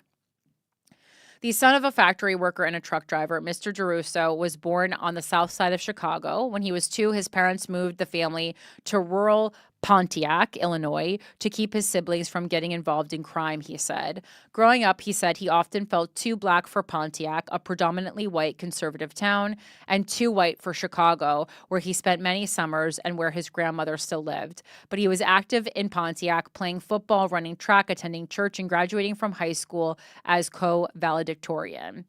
That's impressive. He also faced racism, he said. In a video he made in 2019 during his progressive days, Mr. Geruso said he had been repeatedly racially profiled by police officers and subjected to racist epithets by classmates. After his time in the hyperbaric chamber, Mr. Geruso drove to PragerU's Los Angeles area office to record an episode of his show reacting to that video. Ex-BLM activist reacts to his cringeworthy woke past, it would be titled. As he watched, he seemed surprised that he still agreed with much of what his woke self had believed. For example, he said, it's true that some police officers are racist. Indeed, studies and investigations have detailed how police violence disproportionately affects Black people. Again, this is one of those things that I don't really need stats. You can just do your own poll by observing police officers. I've spent years observing police officers, both back when I was a kid in New Jersey and, now my 22 years in New York City. When someone's getting arrested, look who's getting arrested. When a car is getting pulled over, look who's the driver in that car. It is so often specifically Black man, but more times than not, it's going to be a Black person. And I see plenty of white people doing things that if they were Black, they would be arrested for. But he disagreed with the liberal Xavier on one point, arguing that what I dealt with is far from systemic racism. My worldview was shaped around the fact that there were some racist kids in this hillbilly town who did a couple of bad things to me, Mr. Deruso said in his new video, adding that he had a victim mindset during his years on the left. And I would imagine he did. It's something that we celebrate on the left. And one of my least favorite parts of being on the left, that we celebrate the victim mentality. And celebrating a victim mentality is much different than like shining a light on victims who need a light shown on them. Mr. Deruso said his rapid embrace of conservative politics back in 2020 caused tension with members of his family who are mostly liberal. He said he and his father stopped speaking for several years, and their relationship had only recently begun to thaw. It was a similar story with his eldest brother, he said. Mr. Deruso's father and brother did not respond to requests for comment. His mother, Venus Deruso, sent a message via text. I don't know much about politics or what really changed Xavier's views, she wrote. He's always been someone who asks a lot of questions and is outspoken. I'm very proud of him for living out his passion, even though I don't understand it. She said their relationship never changed because of his views. Wrapping up his woke past video at the PragerU studio, Mr. Deruso told his audience they were free to drag him. We're all cousins here, he explained. So cousins, y'all can roast me, bully me, so that I never have that mindset again. That's weird. That's like a weird. That's like, to me, that's like a still speaks to this underlying need that he seems to have to want to be like accepted into a certain, and I think that's like why they obviously included the part about his upbringing and how he, felt like he was too white for Chicago, but too black for Pontiac, Illinois. And so I think oftentimes when we see people who throughout their life have really had trouble fitting in, sometimes it is the first group that like applauds you for doing something right, which is often going to happen when the right gets someone from the left, right? That's a big win for them. So they're going to applaud him. He's going to feel like, oh, I really, I finally accepted. I finally did the right thing. That being said, I like that he still agreed with a lot of the videos he had. The thoughts he had in his video. Interesting. When the camera stopped rolling, he leaned back in his chair, exhausted. There was a time, Mr. Deruso said, when black conservatives were afraid to talk about racism at all, worried that it would make them seem woke. He hoped that was changing. And I think that is good. And again, like I talk about this a lot on this show, but I also think that people on the left, especially white people on the left, have set this fake rule that like black people are not allowed to be conservatives. Black people can do whatever the fuck they want to do, guys. Like it's so crazy that that's what we would be concentrating on when we can concentrate on all the white people who are conservatives and all the damage that they've done. And conservatives who haven't done damage. And liberals who have done damage, People are afraid to have nuanced conversations, he said. So to be able to acknowledge that there's a little bit of truth on both sides of the aisle, I love it here. Very interesting. All right. Let's go into, I'll do probably more girl, but I want to get into our main stories of the week to make sure that we have time, because they're meaty. The main story of the week is the Trump tariffs. We'll start with this piece by CNBC. Trump tariffs do not retaliate and you will be rewarded, White House says. Love, not. So, oh, Jesus Christ. All right. This should be pretty up to date because it was updated 7 hours ago. Canada and Mexico will not face an additional 10% tariff as a result of Trump's announcement revising his so-called reciprocal tariff policy, a White House official tells CNBC. The existing U.S. tariff structure on imports from Canada and Mexico, a 25% duty on goods not covered by the trilateral trade deal known as USMCA, remains unchanged, officials say. All right, so that's just like a little note. Oh, wait. Okay, I got to find a different article on tariffs. This one, I don't like the way they broke it down. Trump tariffs. Maybe we'll do it from CBS. Maybe this will be this will be more straightforward. Okay. Sorry, I'll put this into the Google Doc, AJ, and I'll switch this out. It was one of those like truncated articles for people who can't read. Okay. Which is all Americans apparently. All right, so this is from CBS News. Money Watch, Trump sweeping new tariffs in effect, including 104% on goods from China. President Trump's tariffs on imports from dozens of countries came into force Wednesday, including 104% on goods from China, dramatically ramping up a potential global trade war. The tariffs took hold at 12:01 a.m. Eastern. Mr. Trump's tariffs have shaken the dynamics of the decades-old global trading order, increased recession fears, and sent shudders through financial markets. Hong Kong's Hang Seng rose 0.7%, while the Shanghai Composite Index closed 1.3% higher. But Japan's Nikkei 225 ended their day 3.9% lower. Taiwan's TAIEX plummeted 5.8%. South Korea's Kospi lost 1.7%. U.S. stock futures were mostly lower. S&P 500 futures were down 0.41%, and Dow Jones Industrial Average futures were off 0.66%. NASDAQ Composite futures were higher, though barely, up 0.04% as of 6:25 a.m., according to Yahoo Finance. Following the imposition of sweeping 10% tariffs that have rocked the global economy since taking hold over the weekend, levies on imports to the United States from exporters like the European Union and Japan rose further today. China, Washington's top economic rival, but also a major trading partner, is the hardest hit. White House Press Secretary Caroline Leavitt told a briefing Tuesday that the tariffs are designed to open negotiations with U.S. trading partners. To countries around the world, bring us your best offers and he will listen, Leavitt said of Mr. Trump. Deals will only be made if they benefit American workers. Mr. Trump said Tuesday his administration was working on tailored deals with trading partners, and the White House said it would prioritize allies like Japan and South Korea.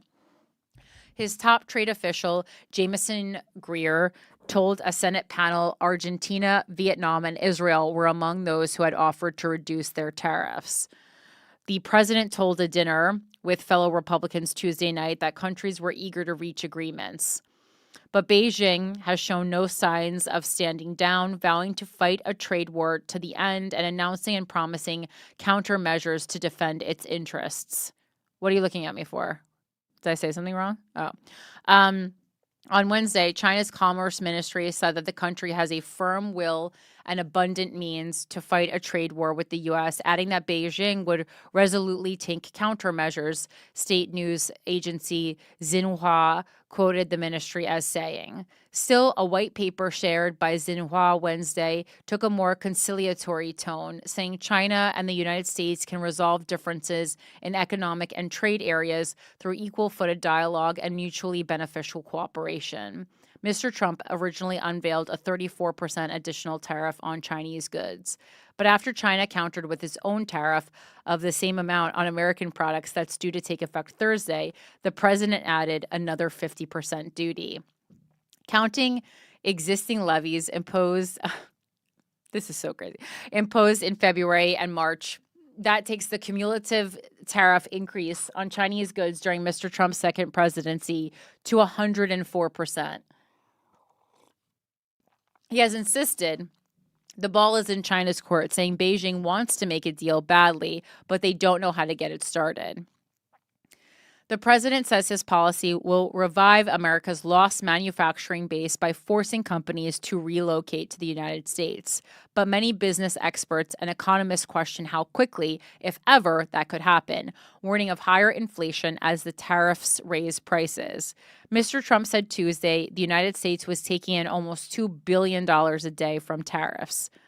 More tariffs on the way. Late Tuesday, Mr. Trump also said the United States would announce a major tariff on pharmaceuticals very shortly. Separately, Canada said its tariffs on certain U.S. auto imports will come into force Wednesday. The European Union has sought to cool tensions, with the bloc's chief, Ursula von der Leyen, warning against worsening the trade conflict in a call with Chinese Premier Li Qiang. She stressed stability for the world's economy alongside the need to avoid further escalation, according to an EU readout. The Chinese premier told von der Leyen his country could weather the storm, saying it is fully confident of maintaining sustained and healthy economic development. The EU, which Mr. Trump has criticized over its tariff regime, may unveil its response next week to new 20% levies it faces. In retaliation against U.S. steel and aluminum levies that took effect last month, sorry, just redid this. The EU plans tariffs. The EU plans tariffs of up to 25% on American goods, ranging from soybeans to motorcycles, a document seen by AFP says. Okay, well, that's fun. Did you ever... Yes, question from the booth? No, I was just gonna say that there was a big story today that he paused the tariffs, and the stock market is up big because if you that's what you make it go down, right, and then it goes up, and you look, it's the best day in history. You look like a boss bitch. It's the best day since 2001. Right. That's what he paused it for 90 days. So that's right, because that's what I was. Except for China, I believe. Yeah, because that's what I was thinking. Because I'm like, okay, so all this happened at 12:01, and then this is basically TikTok part 2. Like when this is kind of the same thing. Like he does this shit all within the course of 24 hours to look like a hero. Because that's what I was going to say. I was like, okay, this is from 12:01, but now we're not even 24 hours later, and they've already been paused. And that was like, 6 how many hours ago? Like this afternoon he paused them? Yeah, so he paused them this afternoon. So, I mean, this guy is just puppeteering us.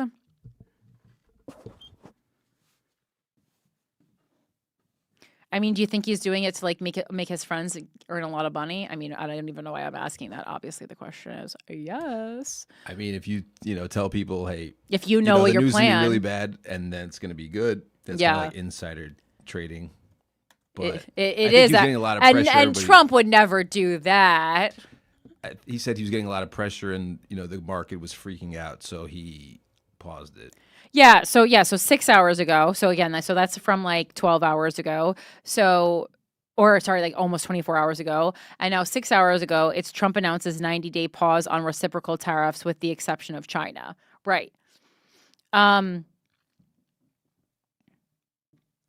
So President Donald Trump announced a complete 3-month pause on all the reciprocal tariffs that went into effect at midnight, with the exception of China, a stunning reversal from a president who had insisted historically high tariffs were here to stay. But enormous tariffs will remain on China, the world's second largest economy. In fact, Trump said that they will be increased to 125% from 104% after China announced additional retaliatory tariffs against the United States earlier Wednesday. All other countries that were subjected to reciprocal tariff rates Wednesday will see rates go back down to the universal 10% rate, he said. I mean, just what a fun time. And I want to piece this together, even though most of these tariffs are on pause right now. I want to pair this, since it's our main story, with a piece that is actually from the New York Times newsletter by Nate Cohen.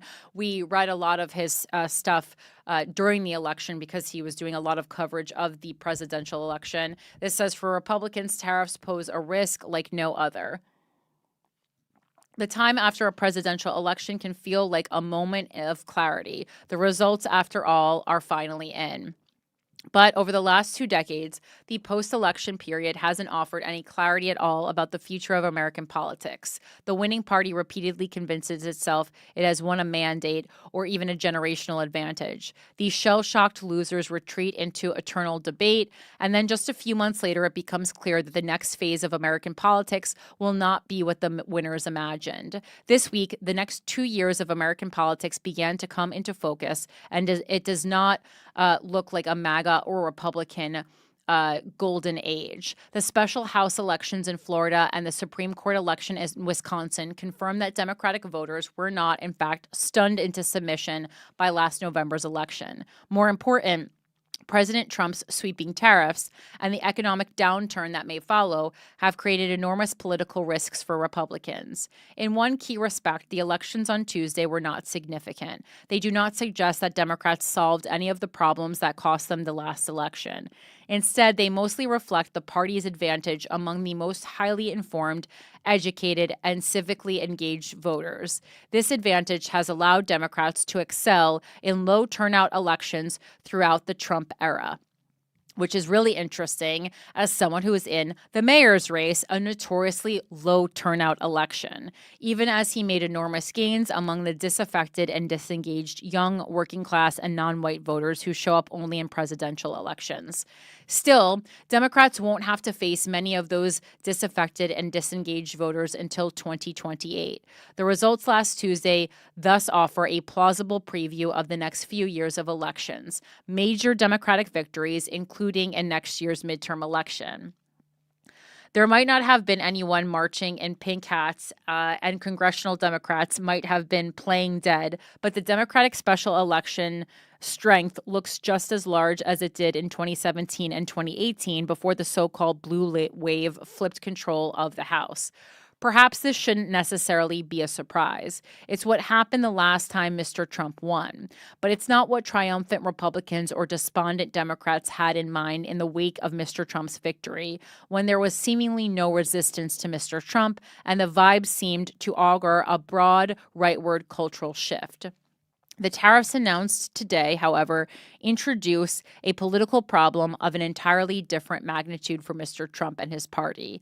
No party or politician is recession-proof. Historically, even truly dominant political parties have suffered enormous political defeats during major economic downturns. In none of those cases, not even with the infamous Smoot-Hawley tariff. Can you look up what that is? And I'll ask you to explain it in a second. Could the president be held responsible for the downturn as self-evidently as today? And whatever it may have felt like after the election, the Republican Party is not even close to politically dominant. If anything, Mr. Trump and the Republicans today could be especially vulnerable as so much of his political strength is built on the economy. Throughout his time as a politician, he usually earned his best ratings on his handling of economic issues. He's benefited from his reputation as a successful businessman and from effective economic stewardship in his first term. He won the last election despite enormous personal liabilities, in no small part because voters were frustrated by high prices and economic upheaval that followed the end of the pandemic. In New York Times Siena College national surveys last fall, more than 40% of voters who backed Mr. Trump in 2024 but not 2020 said that the economy or inflation was the most important issue to their vote. Even before this week's tariffs, Mr. Trump had squandered his post-election honeymoon. His approval rating had fallen back under 50%, back toward where it stood before the election. His early threats to raise tariffs, including on partners like Canada, Mexico, and Europe, probably played an important role in diminishing his support. In a reversal of the usual pattern, the latest polls had found that Mr. Trump's ratings on the economy were even worse than his overall approval rating. There were other indications that his actions had taken an early political toll. Consumer confidence was falling, inflation expectations were rising, and polls found that tariffs themselves were generally unpopular. This all pales in comparison with the tariffs Mr. Trump enacted today. It is, of course, too early to judge the full economic effect and thus the political fallout. And obviously, I think he got hit with a lot of that, or more so, he claims that it was like his pushback. But again, I think this is just TikTok part 2. Just like, announce a big thing, pull it back, and also hysteria.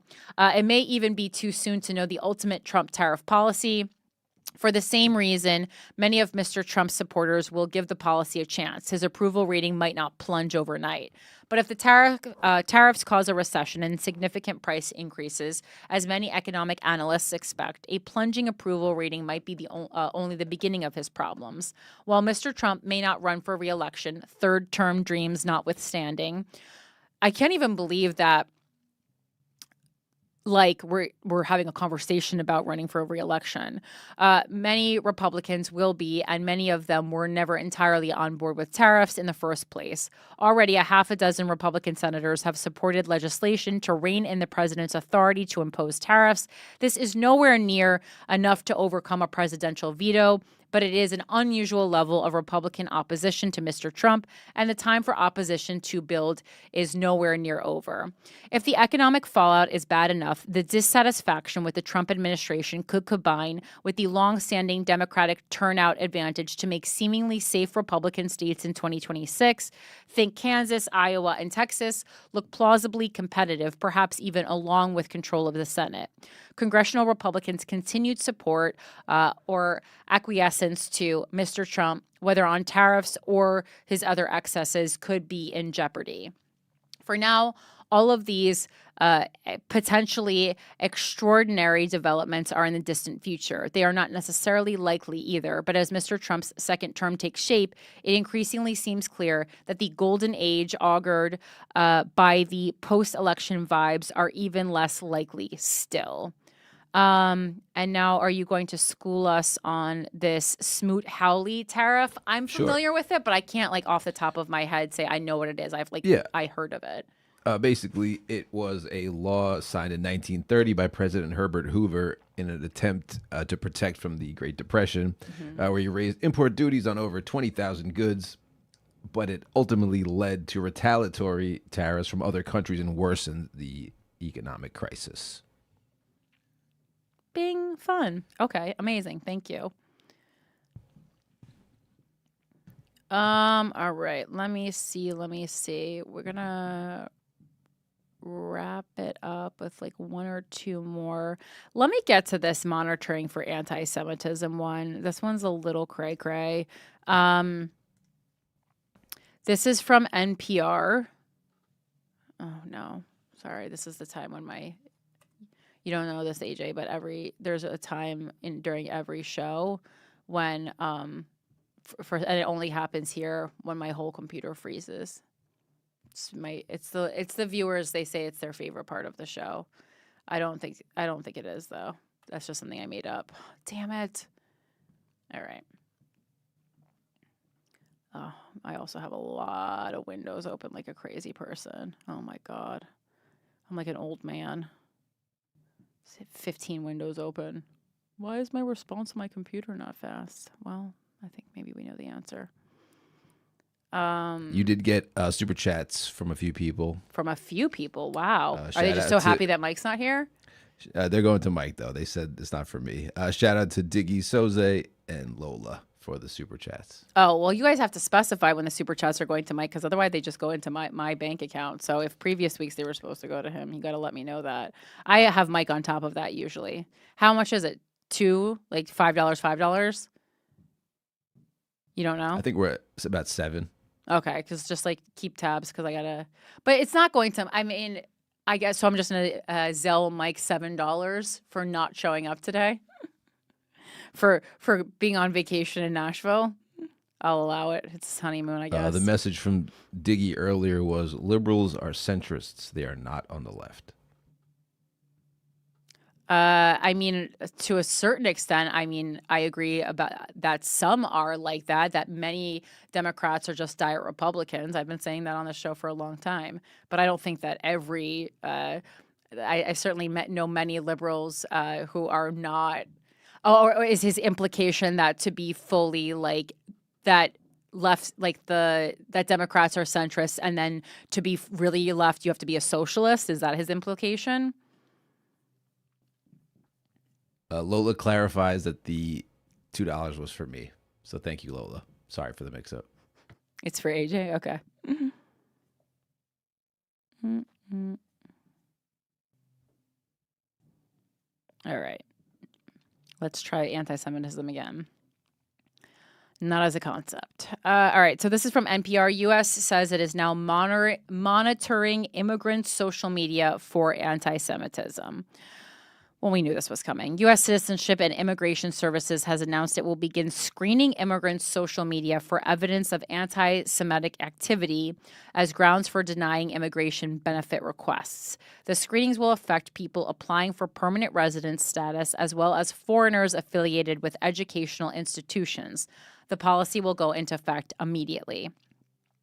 In a statement issued this morning, the Department of Homeland Security said it will protect the homeland from extremists and terrorist aliens, including those who support anti-Semitic terrorism, violent anti-Semitic ideologies, and anti-Semitic terrorist organizations such as Hamas, Palestinian Islamic Jihad, Hezbollah, or the Houthis. There is no room in the United States for the rest of the world's terrorist sympathizers, and we are under no obligation to admit them or let them stay here, said DHS Assistant Secretary for Public Affairs Tricia McLaughlin. The announcement comes following the highly publicized arrests and detentions of pro-Palestinian student activists such as Mahmoud Khalil and Romesa Ozturk, who the government alleges engaged in anti-Semitic activities. Their lawyers deny the allegations. And again, like we kind of reviewed a lot here on the show. It's like, I mean, if we're now not allowing people here on the grounds of like anti-Semitism, like, does that mean that we can deport people who are racist against Black people? Because now you're selling an idea I might like. They're in a statement to NPR, Edward Ahmad Mitchell, the National Deputy Director of the Council on American Islamic Relations, said the spirit of Joseph McCarthy is alive. And I love when people get into McCarthyism. This is my fave. The spirit of Joseph McCarthy is alive and well in the Trump administration, which has spent months dishonestly mischaracterizing legitimate criticism of the Israeli government's war crimes in Gaza as anti-Semitic, pursuing witch hunts into American colleges, and threatening the free speech rights of immigrants. J Street, a Washington group which describes itself as pro-Israel, pro-peace, and pro-democracy, was quick to disavow the new policy. The fight against anti-Semitism won't be advanced by attacks on 250-year-old cherished American rights like free speech, said the group's president, Jeremy Ben-Ami. And that's the thing. Like, if their true goal is to stop anti-Semitism, this is only going to make it worse. The Trump administration Trump administration's own appointees have social media accounts riddled with anti-Semitism. That's such a funny sentence because we all know it's so true. Demonstrating how insincere they are in claiming their totalitarian attacks on higher education and immigrants will make Jewish Americans safer, and that they are motivated by genuine concern for our well-being. The administration has doubled down on its enforcement in educational spaces in recent weeks. It is a privilege to be granted a visa to live and study in the United States of America, Homeland Security Secretary Kristi Noem posted on X last month. When you advocate for violence and terrorism, that privilege should be revoked, and you should not be in this country. Like, I do agree that, like, it is a privilege to be granted a visa to live and study, not just in America, but in any country that is not your own. I also think that Kristi Noem is just an idiot. She's an idiot. She needs to be fired. She's female Ron Vara. This is a nightmare. Oh, my God. All right.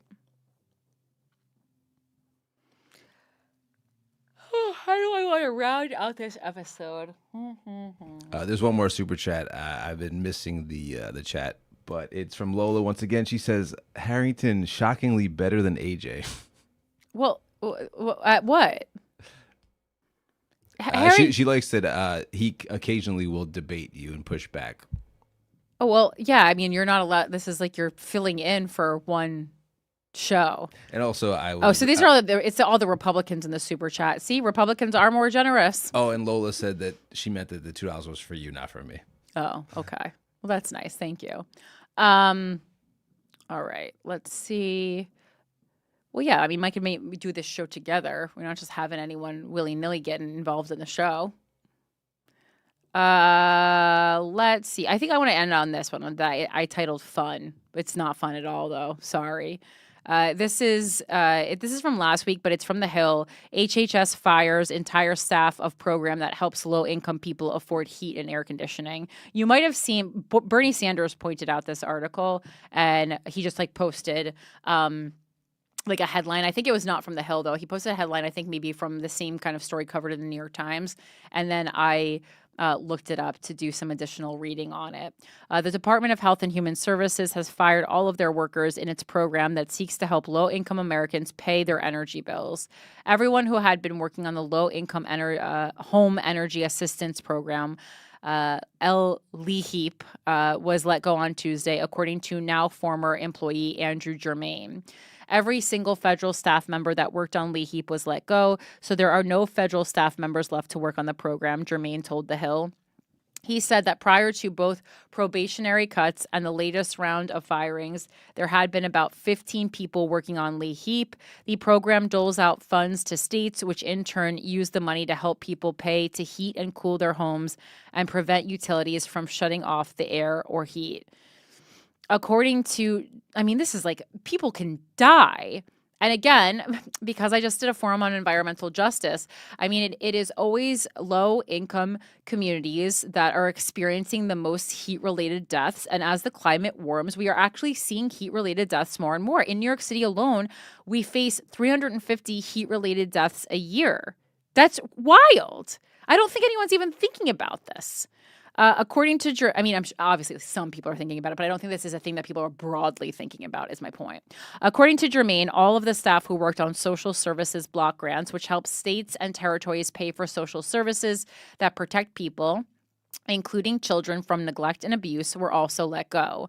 The firings come as HHS fired thousands of people as part of the Trump administration's efforts to cut staffing and federal agencies. A press release from the agency said that HHS was letting go of 10,000 people on top of another 10,000 staffers who were lost to prior efforts to reduce jobs. We aren't just reducing bureaucratic sprawl. We are realigning the organization with its core mission and our new priorities in reversing the chronic disease epidemic, HHS Secretary Robert F. Kennedy Jr. said in a written statement. This department will do a lot more, at a lower cost to the taxpayer. Germain said that of the currently appropriated funds, 90% had already left the agency, but the remaining 10%, about $400 million, had yet to be allocated. With no staff there to run the formula, no staff there to administer the award, I don't know how that money will go out, he said. LEHEAP supporters raised concerns about the potential holdup of funding that Congress allocated to assist low-income Americans, especially with summer heat approaching. The question becomes, if there's no program staff, do you still allocate the funds to the states, or do you say, well, sorry, there's no program staff, I guess we can't give you the money? Said Mark Wolf, executive director of the National Energy Assistance Directors Association. Well, and also if there's no staff, how can we make sure that funds allocated to these states are actually going towards what they are supposed to be going towards? If that's not the intent, then you're causing havoc to a program that helps over 6 million very poor families heat and cool their homes. There's no precedent for this. My fear is that quietly in their homes, grandmothers will die this summer, said Katrina Meltzler, executive director of the National Energy and Utility Affordability Coalition. Yeah, so check on your grandmas, guys, because we don't got this department anymore. Let's see. Boop, boop, boop. And we can end it out with this article from the Washington Post. Obama did have to get involved this week. Daddy came to yell at everyone. So Obama, sorry, I know to a lot of people, Daddy is Trump. To me, Daddy is neither of these people, if we're being honest. Obama calls on citizens, colleges, and law firms to resist Trump agenda. In a campus speech, the former president said universities should be prepared to lose federal funds to defend academic freedom rather than be intimidated. Former President Barack Obama called on universities and law firms to stand up to intimidation from President Donald Trump's administration and urged Americans to prepare to possibly sacrifice in support of democratic values. That's fine in theory, but it's hard to urge Americans to sacrifice in a time when they don't even have enough to get by. In a speech Thursday night at Hamilton College in Clinton, New York, Obama also accused Trump's government of working to destroy the international order created after World War II. Obama painted a picture of a post-war political environment in which disagreements happened within a shared respect for certain rules and norms, such as free speech and an independent judiciary, which he said was now eroding. It is up to all of us to fix this, he said, including the citizen, the ordinary person who says, no, that's not right. The former president said that he disagreed with some of Trump's economic policies, such as widespread new tariffs, but that he is more deeply concerned with a federal government that threatens universities if they don't give up students who are exercising their right to free speech. Obama called for universities to be prepared to lose government funding to defend academic freedom and other core values or dip into their endowments, though endowments are sometimes funded with restrictions from donors on how that money can be spent. If you are a university, you may have to figure out, are we in fact doing things right? Have we in fact violated our own values, our own code, violated the law in some fashion, he said. If not, and you're just being intimidated, well, you should be able to say, that's why we got this big endowment.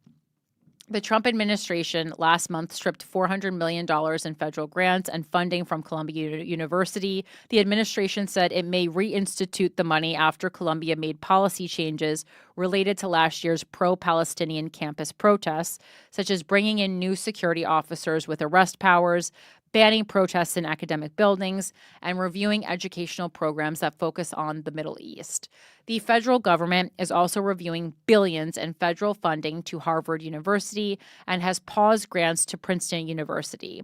The Education Department said it is investigating 60 universities and colleges over alleged anti-Semitism during student protests, mostly during former President Joe Biden's term, denouncing U.S. support for Israel as it has fought a war in Gaza. The Trump administration has also deported or is attempting to deport some students and scholars who participated in pro-Palestinian advocacy who do not hold U.S. citizenship.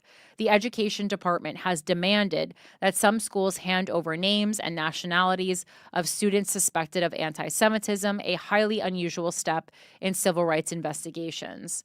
Obama did not specifically mention the campus protests or conflicts in the Middle East in his remarks, but said it has been easy during most of our lifetimes to say you are a progressive or say you are for social justice or say you're for free speech and not have to pay the price for it. Now we're at one of those moments where, you know what, it's not enough just to say you're for something. You may actually have to do something, he added. That's a great point. That's why I'm doing something. And God, and as someone who has said something for most of her career, I also do stuff, but primarily said something. Let me tell you guys, people aren't doing stuff because it's a lot harder to do stuff than to say stuff. So just keep that in mind when you're on social media. We knew this to be true. Obama said that there would have been an outcry from Republicans if he had sought to punish law firms that disliked the Affordable Care Act. Trump has used executive orders to financially target law firms connected to attorneys involved in investigations and cases against him or have represented his political enemies such as Hillary Clinton. It's unimaginable that the same parties that are silent now would have tolerated behavior like that from me or a whole bunch of my predecessors, Obama said. Imagine if I had done any of this. Imagine if I had pulled Fox News' credentials from the White House press corps, he added, in an apparent reference to the Trump administration's ban on the Associated Press from official events, instituted after the wire service said it would continue using Gulf of Mexico instead of the administration's new name for the Oceanic Basin, Gulf of America. Obama's administration did block Fox News from interviewing an official during his first term, but backed down after backlash. He concluded his remarks by advocating for values such as resilience and respect for others, regardless of skin color, gender, sexual orientation, and religion. I know that these days, the idea of inclusion has somehow been deemed illegal, but you know what? I believe in it, he said. All right, babies, that is our episode for today. Thank you so much for joining us. If you want the additional video news story of the week, make sure to sign up for my Patreon at patreon.com/withoutacountry. I also want to let you know the next fundraiser for Corinne Fisher for mayor is going to be on May 4th at New York Comedy Club in the East Village. We are doing a drag and stand-up comedy show. Christina Hutchinson will be performing stand-up. We have Emma Willman. We have Izzy Uncut, who has been on this show. A bunch of other drag queens who are going to be performing. It's going to be fun. Republicans would, hate it. But I just wanted to, the drag space has become this kind of, emblem of the left. But please know that is not why I'm featuring drag performance. It is not some fuck you to Republicans. I have always been a fan of drag. Since long before I was in podcasting, long before I ran for mayor, I would spend many of my Friday and Saturday nights at drag shows. You guys know that I was raised. My New York City raising took place certainly in gay bars here in New York City. So that is why I am doing a show that features drag performers. We did a lot of petitioning at drag events. It is a group of people who have always been so supportive of me. I want to show them that same love and respect. And it's an art form that I just genuinely enjoy. So that is out. I already created the event, but we just got the poster. But May 4th, put a pin in it. You're going to want to be there. But please, please, please buy the tickets to the May 4th event by April 27th, because we need to, all that money needs to go towards possibly getting matching funds. And so all those donations need to be made before April 27th.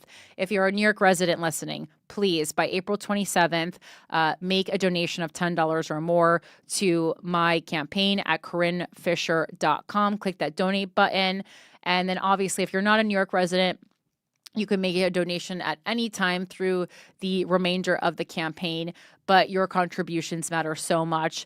It's been such a pleasure running this campaign as a group project with the Guys We Fuck listeners and with the Without a Country listeners. We really are doing this together. That's really exciting. How many podcasters can be like, yeah, I also created an entire mayoral campaign with people who have listened to my show for the past 5, 10, 12, 13 years. Really exciting stuff. Thank you so much for wanting to be a part of it. I appreciate that. And again, CorinneFisher.com for more information. You can follow me at Corinne Fisher for Mayor on Instagram. I'm also at Threads. I'm on Blue Sky. I'm on TikTok. All these other places I'm at Philanthropy Gal. And except for Blue Sky, I'm at Corinne Fisher. I'm on X. All these places you can follow the campaign.